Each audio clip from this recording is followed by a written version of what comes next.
প্রকৃতিপ্রেমী বন্ধুগণ, বৃক্ষপ্রেমী বন্ধুগণ, সকলকে আমার আন্তরিক অভিনন্দন, শুভেচ্ছা। আপনাদেরকে নিয়ে এলাম নতুন একটি জায়গায়। আপনারা দেখতে পাচ্ছেন একটি গাছ।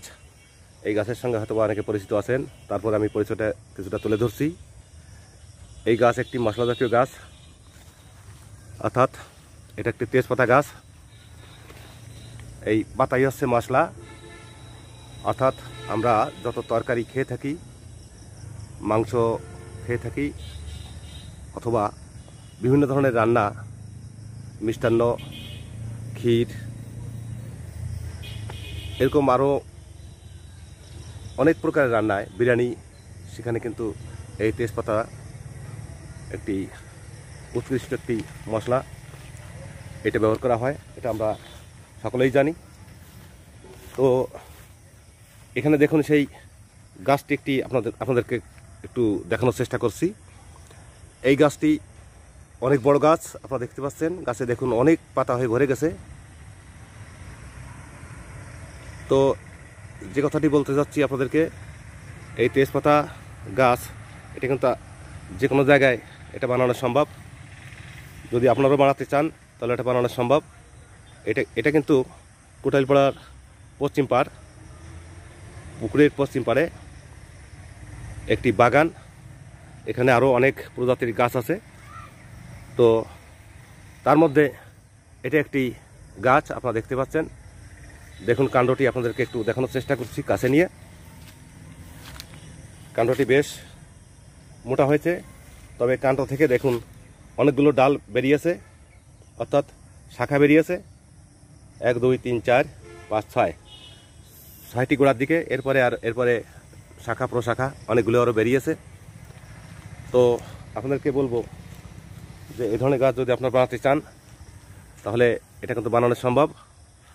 আর একদিকে যেমন এই তেজপাতা কিন্তু খুব উপকারী একটি মশলা, অর্থাৎ যে মশলা খেলে আমাদের অনেক ধরনের অ্যান্টিবডি তৈরি করে, এমনকি অনেক খাদ্য আমরা যে খাবারগুলো খেয়ে থাকি সেই খাবারে হজমে সহায়তা করে। তো আসলে এই তেজপাতা আমরা সকলেই চিনি, কথা আমাদের স্বীকার করতে হবে। তবে এই তেজপাতা গাছ কিভাবে বানাতে হবে, কোথায় পাওয়া যাবে, এটা হয়তো অনেক সময় আমরা না জানতে পারি। তবে বিভিন্ন নার্সারি থেকে এই গাছ যদি আপনারা সংগ্রহ করেন তাহলে এই ধরনের গাছ আপনারা বানাতে পারেন, বানানো সম্ভব। তো এইখানে আমাদের একটু গাছের কাছে নিয়ে যাচ্ছি, এই পাতাগুলো একটু দেখানোর চেষ্টা করছি। দেখুন এই হচ্ছে তেজপাতা। এগুলো শুকিয়ে বস্তাবন্দি করে যারা পাইকারি হিসেবে বিক্রি করে, তো সেই হিসেবে আপনারা যদি মনে করেন এই তেজপাতা গাছ বানাবেন তাহলে এটা কিন্তু খুবই সহজ, বানানো সহজ। তো বন্ধুরা অবশ্যই বুঝতে পারছেন, দেখুন একটি গাছে কত পাতা ধরেছে, এটা আসলে চিন্তা করা যায় না, অভাবনীয়। অর্থাৎ এই গাছ যদি আপনারা বানাতে চান, বাণিজ্যিকভাবে যদি বানান তাহলে কিন্তু প্রচুর লাভ। অর্থাৎ প্রতি বছর এই পাতা আপনি তুলে এগুলো শুকিয়ে যদি বিক্রি করেন তাহলে আপনি স্বাবলম্বী হতে পারেন, আপনার পরিবেশ পাল্টে যেতে পারে। তো বন্ধুরা অবশ্যই বুঝতে পারছেন যে আপনাদেরকে কেন এই গাছটি দেখানোর চেষ্টা করছি। তো আজকে এই গাছটি একটু ঘুরিয়ে আপনাদেরকে দেখানোর চেষ্টা করছি। সব মিলিয়ে আনুমানিক এই গাছটির বয়স প্রায় 20 বছরের মতো। তো এখানে আপনারা যদি এই ধরনের গাছ বানাতে চান তাহলে দেখুন এই কত বড় হয়েছে, কত প্রচুর পরিমাণে এটা এসেছে,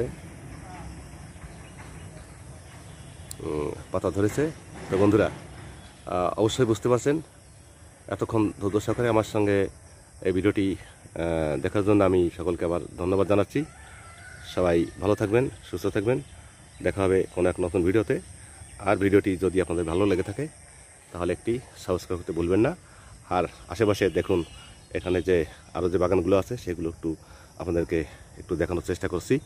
এই যে দেখুন আকাশ, খোলা আকাশের নিচে দেখুন এখানে এই গাছটি হয়েছে।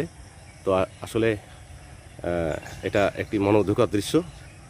গাছ শুধু আমাদের অক্সিজেন দেয় এমনই নয়, গাছ থেকে আমরা অনেক ধরনের ফল ফুল মশলা এগুলো পেয়ে থাকি। তো বন্ধুরা আপাতত বিদায় নিচ্ছি। সবাই ভালো থাকবেন, সুস্থ থাকবেন। ধন্যবাদ।